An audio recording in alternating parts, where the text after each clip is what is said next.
নমস্কার বন্ধুরা, আমি ঋষিকেশ বর্মন। আমার আরেকটি নতুন ভিডিওতে আপনাদের সকলকে অভিনন্দন জানাই। প্রথমেই আমি সকলের কাছে ক্ষমা চেয়ে নিচ্ছি, কেননা আমি অনেক দিন থেকে আমার ফার্মের কোনো আপডেট দিতে পারছিলাম না, কারণ আমি একটা বিশাল ঝামেলার মধ্যে ছিলাম। ঝামেলা বলতে আমার ফার্মের মুরগিগুলোকে ঠান্ডা লেগে গেছিলো। তো এই ঠান্ডা কেন লেগে গেছিলো, এটার মেন কারণ হচ্ছে আমার একটু ভুলের জন্য এটা হয়েছিলোটা কি, যে আমার যেহেতু ছোট ফার্ম এবং এই ফার্মে আমি অনেকগুলো মুরগি এবার নিয়েছিলাম 2000 আগে বলেছি, তার মধ্যে তো আগেই কিছু মরে গেছিলো। তো তাও মোটামুটি 1400 মতো পাখি ছিল। তো এতটুকু ফার্মে এত বেশি পাখি থাকার জন্য স্বাভাবিকভাবেই লিটার একটু খারাপ হয়। তো আমি ভাবছিলাম যে লিটারটা তাহলে একটু কিছুটা বাইরে বের করে দিয়ে রোদ্রে শুকিয়ে আবার ভিতরে দেব। তবে অ্যাকচুয়ালি গরমের সময় হলে আমি কিন্তু এরকম সময়ে সমস্ত লিটারগুলোকে বাইরে বের করে দিই এবং মাটিতেই আমি মুরগি রাখি, আর লিটার ব্যবহার করে থাকি না। তো আমি ভাবলাম ঠান্ডার সময় হয়তো লিটার বের করা যাবে না সম্পূর্ণ, পাখিকে ঠান্ডা লেগে যাবে, এটা আমি আগেই জানতাম।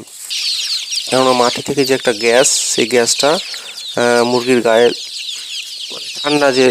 ঠান্ডা যে গ্যাসটা, সেটা মুরগির গায়ে লাগবে, সেটা আমি আগেই বুঝতে পেরেছিলাম। তাই সম্পূর্ণ লিটার না বের করে কিছুটা লিটার বের করে, মানে লেয়ারটাকে একটু পাতলা করে দিয়ে কিছুটা লিটার আমি রোদ্রে শুকাচ্ছিলাম, এটা ভেবে যে সেগুলো শুকে গেলে আবার দিয়ে দেবো। কিন্তু সেদিন রাত্রে কী হয়েছিল, যে 12টার সময় হঠাৎ করে লাইন চলে গেছিলো এবং আমি তো বাড়িতে চলে আসি ফার্ম থেকে। তো তারপরে পাখিগুলো কী করেছে, এবং সেদিন ঠান্ডাও পড়েছিল খুব, যে পাখিগুলো প্রচণ্ড ঠান্ডাতে এক জায়গায় সব হয়তো জড়ো হয়ে গেছিলো এবং মাটির যে গ্যাসটা সেটাও তাদের বুকে লেগে গেছিলো। মানে এক জায়গাতে জড়ো হওয়ার ফলে কি করেছে, সেই জায়গাটা পুরোটাই ভিজে গেছিলো। যদি পাখিটা চারিদিকে ছড়িয়ে ছিটে থাকতো, মানে লাইন যদি না যেত, হয়তো সবাই এক জায়গায় জমা হতো না, ছড়িয়ে ছিটে থাকতো, তাহলে সেই একটা জায়গা মানে ভিজে যেত না এতটা। এবং ওই যে ভিজে গেছে, তার মধ্যে লিটার কম আছে, হ্যাঁ, সব মিলে আমার পাখির ঠান্ডা লেগে যায়। এবং সকালে গিয়ে দেখি যে প্রচুর পাখি মরে আছে, এবং কিছু কিছু পাখি ঠান্ডা লেগে গেছে, সবাই কেমন যেন করছে। তো আমি প্রথমে তো বুঝতে পারিনি ব্যাপারটা, তারপরে ধীরে ধীরে বুঝতে পারলাম যে পাখির ঠান্ডা লেগে গেছে। হ্যাঁ, তো এইভাবে প্রচুর আমার পাখির মর্টালিটি হলো, প্রায় 200 উপরে, ধরো 250-300 পাখি আমার বড় বড় পাখি মারা গেল।